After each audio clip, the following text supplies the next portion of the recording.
जा रहे हैं मेरठ और क्या प्रकरण है, किससे मिलने जा रहे हैं? मेरठ जा रहा हूँ विकास भाई। मेरठ में कुछ दिनों पहले अन्याय हुआ। जी। दादरी गांव में एक पंचायत हो रही थी जो गुर्जर समाज के सम्मान को लेके, महापुरुषों को लेके पंचायत थी। उस पंचायत से जो लोग रिटेन किए गए उनको बाद में झूठे मुकदमे लगा के निर्दोष लोगों को जेल भेज दिया गया। आज पूरा गुर्जर समाज देख रहा है कि उनके बच्चे बंद हैं जेल में, उन पर लगातार झूठे मुकदमे लगाए जा रहे हैं। ये भी मुझे पता लगा कि उन्होंने वहां भूख हड़ताल अनशन शुरू कर दिया है। हमारी पार्टी के राष्ट्रीय महासचिव भाई रविंद्र कुमार भाटी जी भी उस आंदोलन में आए। हमारी पार्टी को कमजोर करने के लिए और हमें डराने के लिए हमारे राष्ट्रीय महासचिव साहब को भी जेल में बंद किया। बात रविंद्र भाटी जी की तो है, लेकिन उनके साथ जो निर्दोष गुर्जर समाज के लोग बंद हैं, जिसमें सहारनपुर के लोग भी हैं, आपकी जानकारी के लिए मुजफ्फरनगर के लोग भी, तो सब जगह से लोगों में बेचैनी, लोगों में गुस्सा है और उनका कहना है कि हम सबकी तरफ देख रहे हैं, लेकिन हमें आपके ऊपर भरोसा है कि आप ही इस अन्याय को रोकने में हमारी मदद करें। तो आज उन परिवारों से मिलने जा रहा हूं, उन भाइयों से जो जेल बंद है। और सलावा में जिस तरह से आपने और मैंने देखा कि रात को विवाद होता है, सुबह बुलडोजर आके 50-50 साल पुराने मकानों को जमींदोज कर देता है, ये बात इस बात का प्रमाण है कि उत्तर प्रदेश में कानून व्यवस्था दम तोड़ चुकी है।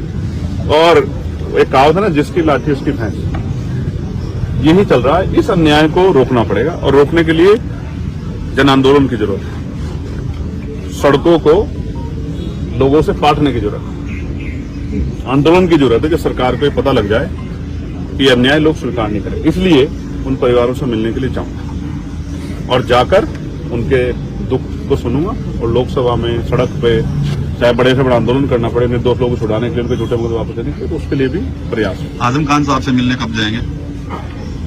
जब आप जिक्र करते हैं आजम खान साहब का, तो मुझे कई सारी चीजें याद आती हैं जो आज एक मेरे साथ भी हुई है। बता रहे फोन आया किसी का? एक बड़े अधिकारी का फोन आया, उन्होंने मुझसे कहा आप मेरठ नहीं जाएंगे जेल में उनसे मिलने, सलाह के पीड़ितों से मिलने। मैंने उनसे आग्रह किया कि भाई मैं जाना चाहता हूं, तो उन्होंने मुझे धमकी देते हुए कहा कि आपके जो एमपी एमएलए कोर्ट के मुकदमे चल रहे हैं उनमें हम आपको देखेंगे। मैंने उनसे कहा कि प्रिय भाई, मैं मानता हूं आप बहुत बड़े अधिकारी हैं, लेकिन न्यायपालिका किसी की जेब में नहीं। जिनको ये लगता है न्यायपालिका उनकी जेब में है, ये लोकतंत्र पे बहुत बड़ा सवाल खड़ा होता है, खतरा खड़ा होता है। अगर कोई अधिकारी इस तरह की भाषा का प्रयोग करता है राजधानी में बैठ के, तो हमें समझना पड़ेगा कि आजम खान साहब के साथ क्या हुआ और किन किन मुकदमों में निर्दोष होते उनको सजा हुई। ये बहुत बड़ा गंभीर सवाल जो है उन्होंने मेरे सामने खड़ा किया है। लेकिन मैं आपके माध्यम से कह रहा हूं, एक बार नहीं 1000 बार बहुजन समाज के सम्मान के लिए सस्ता छोड़नी पड़ी। इसमें आज हम गुर्जर समाज, मुस्लिम समाज पर अन्याय उसमें जा रहे हैं। जब किसान, कमेरे, दलित, पिछड़े, किसी के लिए कोई अन्याय होगा उनके लिए सस्ता छोड़नी पड़ी। एक नहीं 1000 बार सरकार छोड़नी पड़े भविष्य में, या जान की बाजी लगानी पड़े, पीछे नहीं हटेंगे।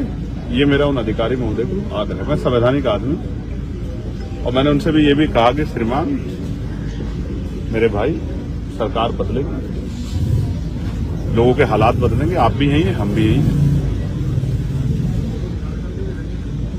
न्यायपालिका किसी की जेब में नहीं है और ये जनतंत्र है, जनता के हाथ में। जनता जिसको चाहे ताकत देते। आज मेरे पास भले ही ताकत ना हो ट्रांसफर पोस्टिंग की, नियुक्ति की, तो समय